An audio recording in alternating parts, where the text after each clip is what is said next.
श्री राधे राधे। भक्तों, संत की महिमा अनंत होती है। कौन जान सकता है उनकी महिमा। कभी कभी एकदम मस्ती में रहने वाले परम सिद्ध महापुरुष इस महिमा को कुछ खोल के बता देते हैं।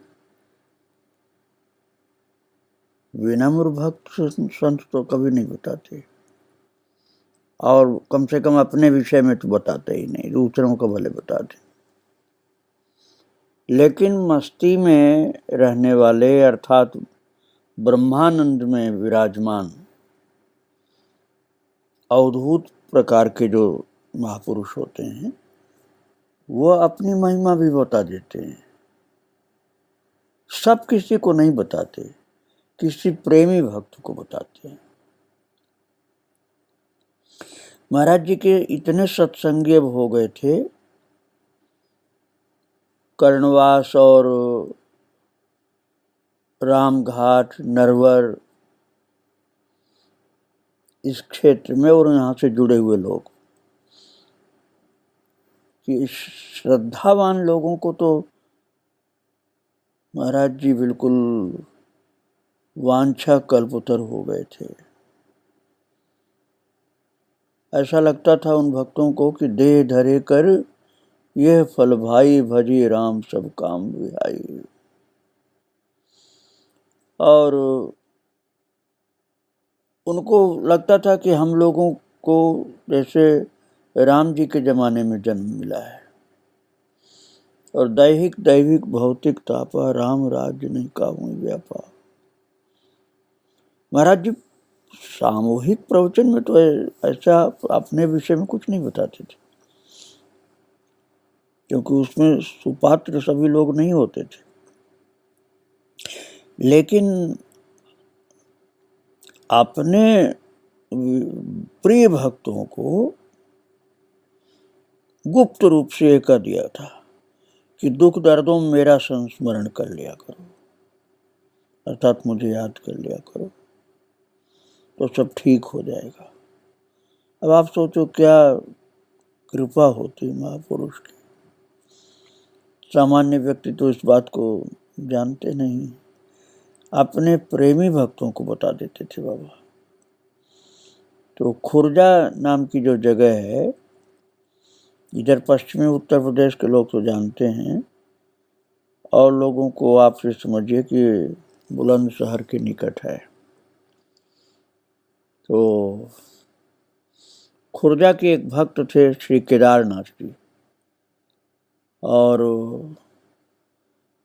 उनको ऐसा लगता था कि हमारे तो भगवान हैं उड़िया बाबा। अब उड़िया बाबा शरीर से जीवित होते ना, तो आप लोग श्रद्धावान जो भक्त हैं उनके अलावा वो लोग तो पता नहीं क्या बोल देते। लेकिन महाराज आप पूरा तो समझ नहीं पाओगे उड़िया बाबा को। जैसे हरि बाबा थे ऐसे उड़िया बाबा थे, दोनों लोग एक जैसे, एक दूसरे के लिए समझो जीते थे, ऐसी स्थिति थी। हरि बाबा कहते थे मेरे सब उत्सव उड़िया बाबा की प्रसन्नता के लिए होते, और उड़िया बाबा खुद ही जा करके वहां प्रबंध करते थे। तो जो खुर्जा के भक्त थे केदारनाथ जी, वो सतगृहस्थ महापुरुष थे महाराज। उनके पिताजी का विवाह होने के पश्चात उन्हें 200 रुपए देकर के अलग कर दिया था। अब ये बात 100 वर्ष से पहले की है, तो 100 वर्ष ही मान लो आप, इससे कम की नहीं। 200 रुपया दिया, चांदी के रुपए समझो, या कुछ और ज्यादा कीमत। तो उन्होंने पंसारी की दुकान कर ली थी। संत महात्माओं का सत्संग और सेवा करने का बचपन से ही चाव था भक्त केदारनाथ जी को। तो संतों से अपने व्यावहारिक विक्षेप की चर्चा तो उन्होंने की, तो महाराज संतों ने क्या उनको समझा दिया, या उड़िया बाबा ने ही बताया होगा कि ये दुकान तुम अपनी मत मानो, संतों की मान दो। तब से उनकी धारणा ये बन गई। तो इनकी दुकान पर 1 महीने के मसाले की पुड़िया, मसाले के मतलब आप ये मत समझना गुटखा जो खाते हो मसाला, अरे मसाले का मतलब भाई भोजन में जो डाला जाता है मसाला, वो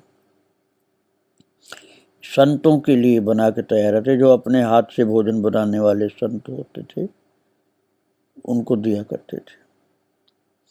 या कोई विद्यार्थी या विरक्त संत भी जाता तो बिना मूल्य का मिलता था 1 महीने का सामान,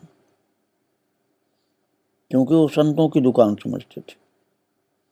भक्त जी की निष्ठा थी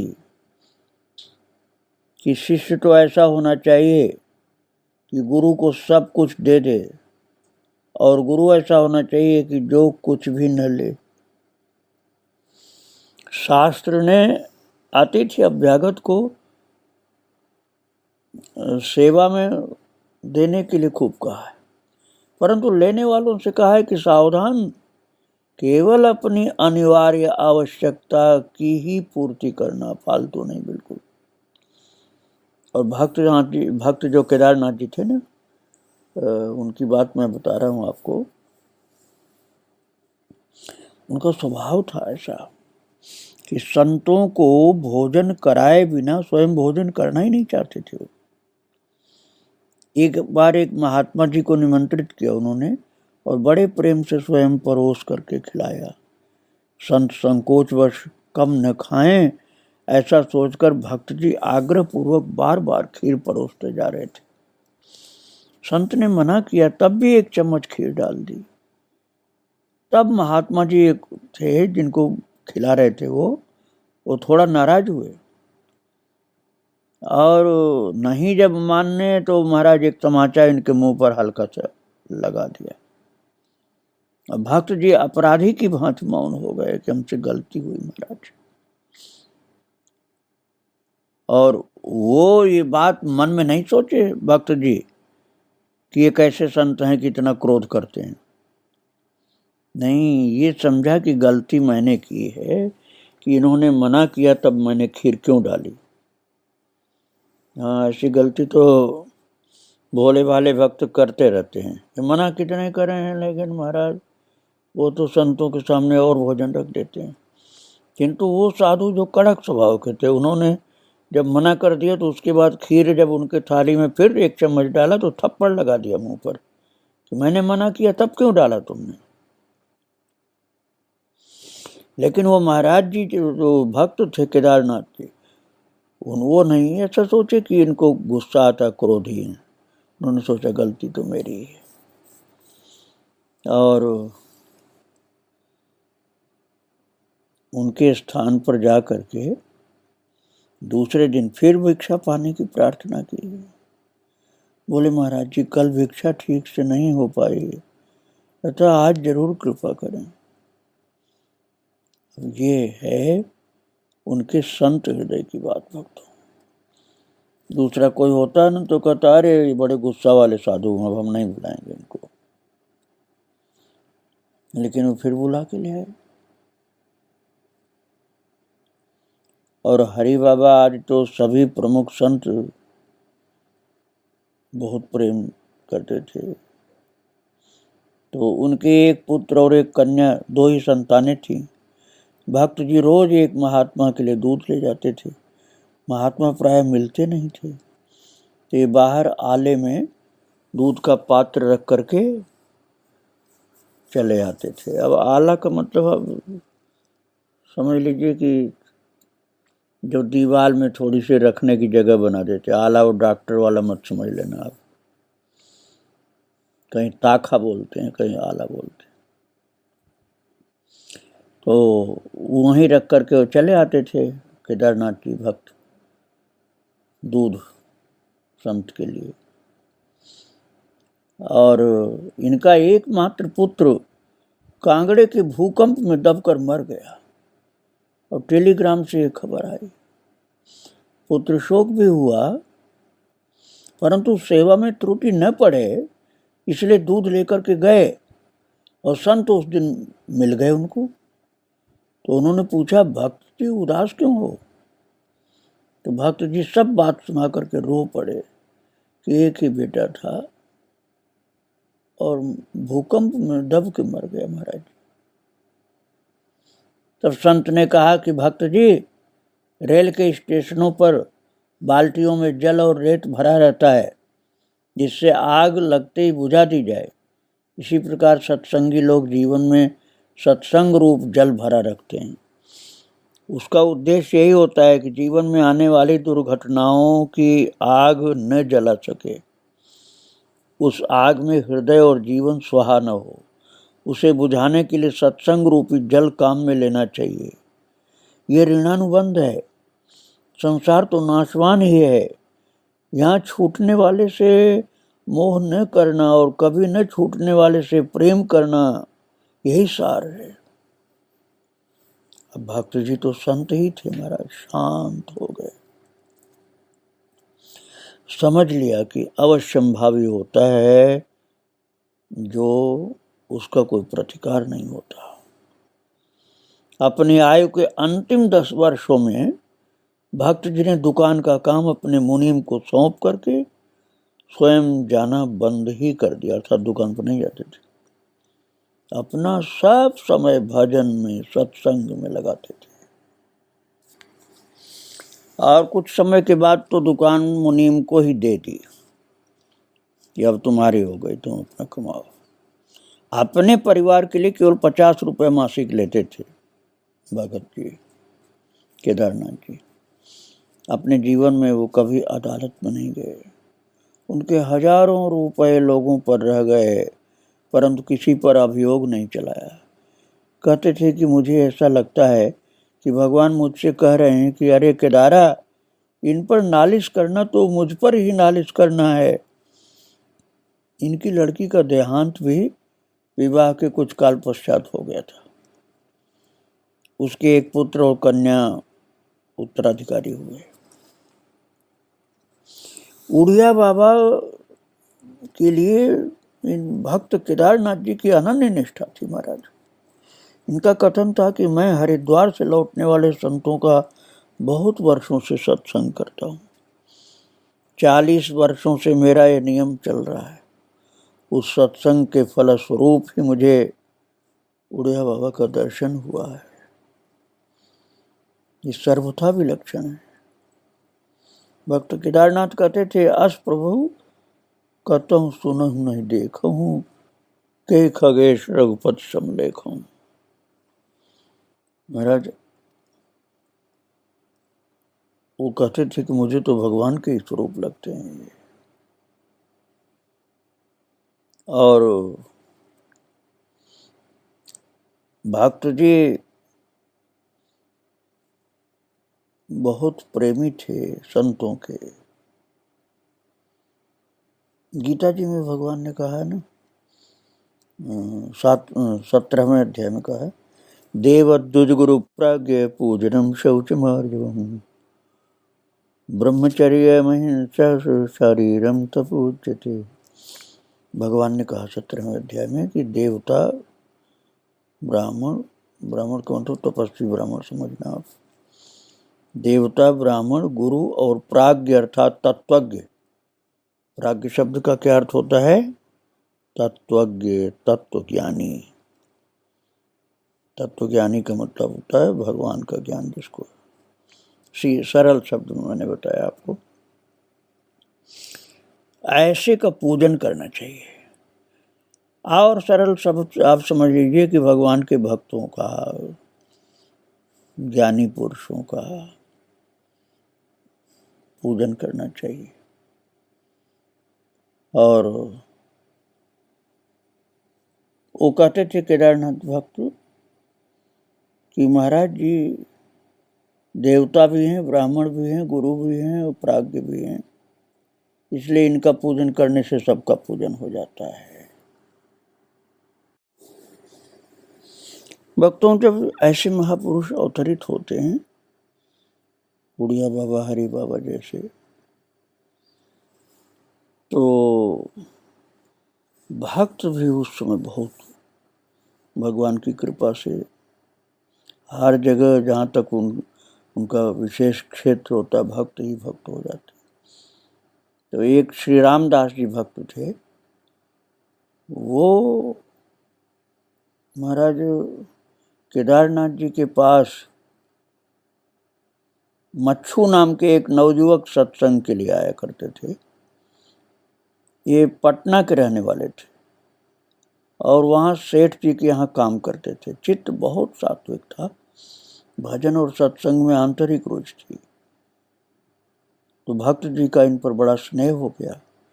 तो इनसे कहते थे, अरे तेरा नाम मच्छू है, तू संसार को मत छू। मच्छू का मतलब संसार को मत छू, मैं तुझे महाराज जी से मिलाऊंगा।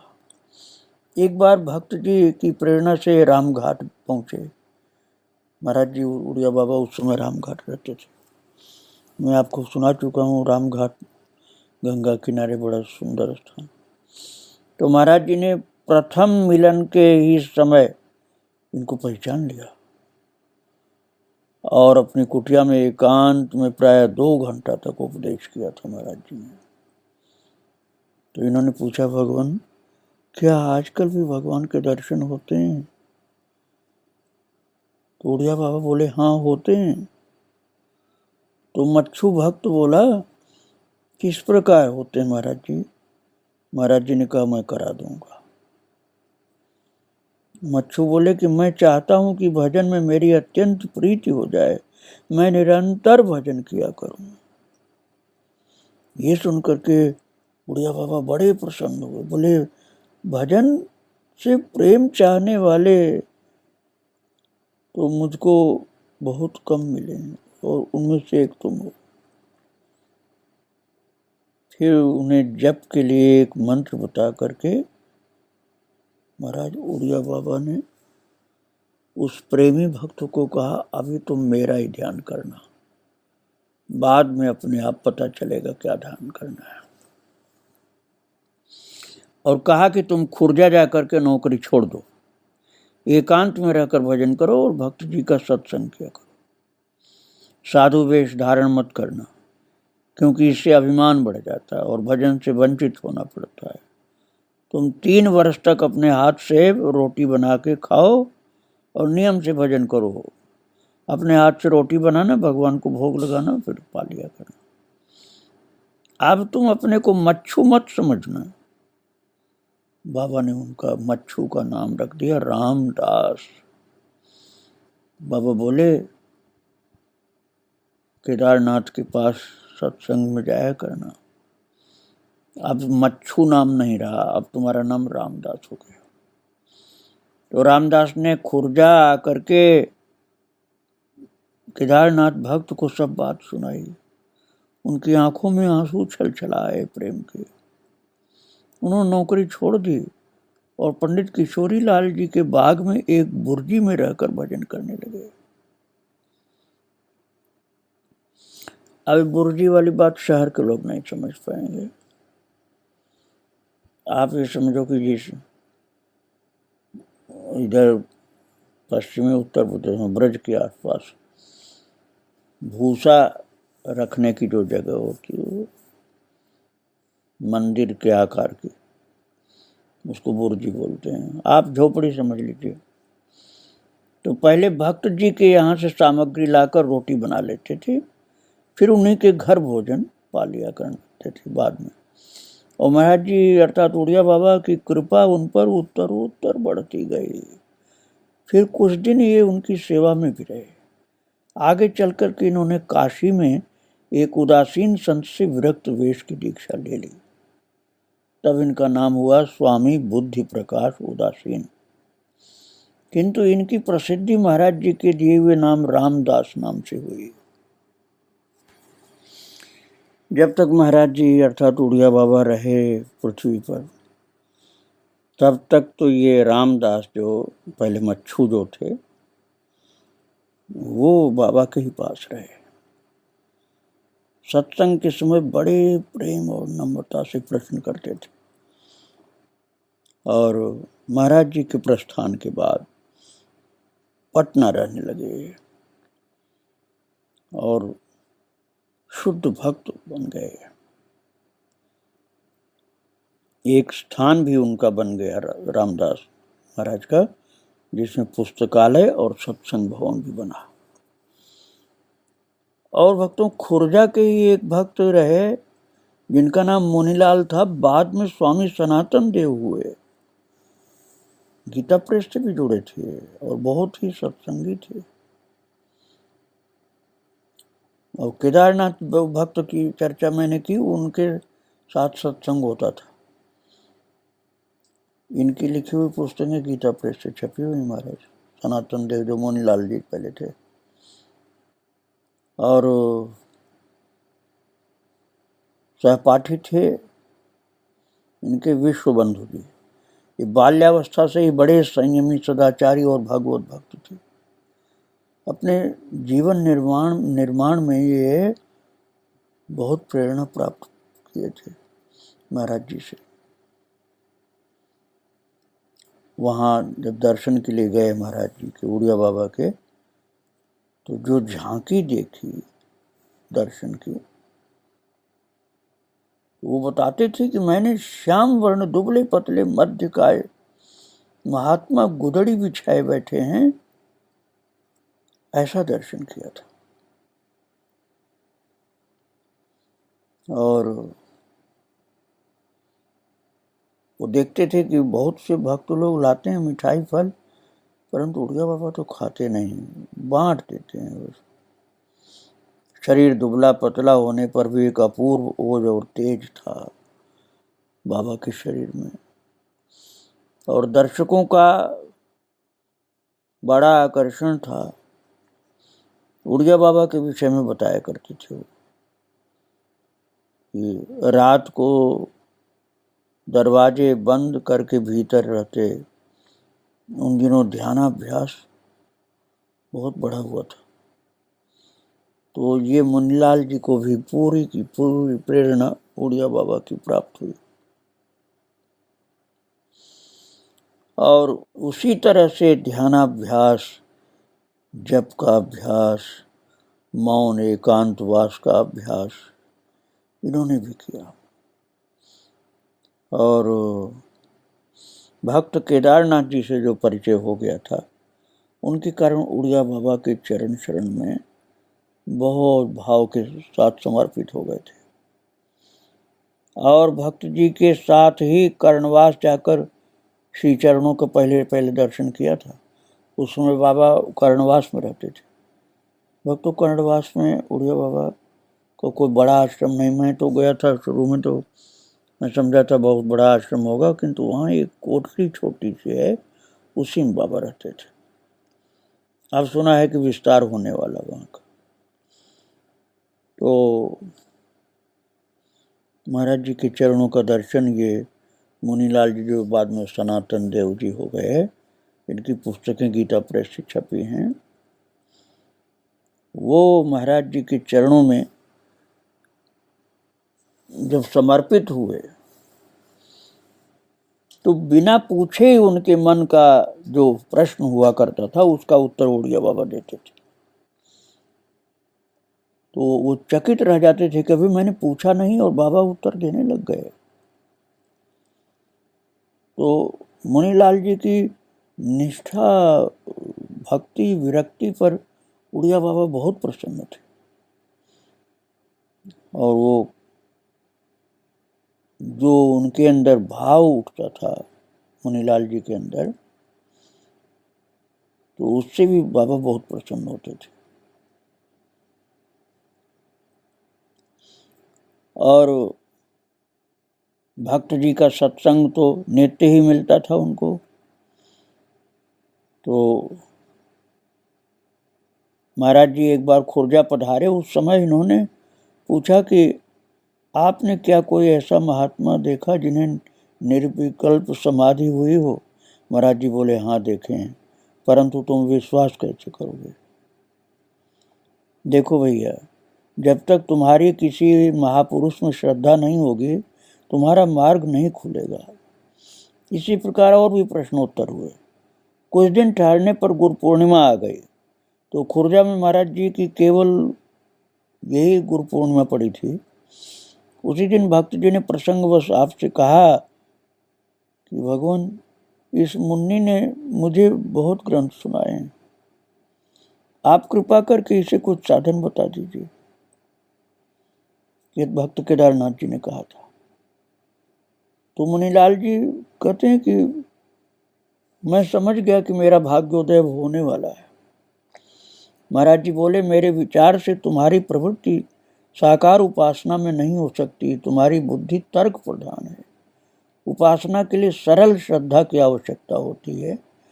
सो रूप और नाम में तो तुम्हारी श्रद्धा अभी पक्की नहीं हो पाई, और उसमें आवश्यकता होती है रूप और नाम में श्रद्धा। इसलिए लीला और धाम, ध्यान, ये सब करोगे तब ये श्रद्धा जम जाएगी तुम्हारी। भक्तों, ये मुनीलाल जी बहुत बुद्धिमान थे, विद्वान थे, तर्क प्रधान थे। श्रद्धा में ज्यादा स्थिति नहीं थी, हल्की श्रद्धा, संत की प्रति श्रद्धा, बुढ़िया बाबा के प्रति तो श्रद्धा थी, भगवान में श्रद्धा उस समय कम थी, तर्क बहुत था। इसलिए उड़िया बाबा ने उनको संभाला और मुनीलाल से सनातन देव बना दिया, जो बाद में गीता प्रेस में संपादक मंडल के सदस्य हो गए थे। बाबा ने कैसे कृपा की, उपदेश कैसे किया, कुछ बातें आगे मैं आपको बताऊंगा। आज महाराज जी को प्रणाम करके यहीं विराम दे रहा हूँ। श्री राधे राधे, जय श्री राधे।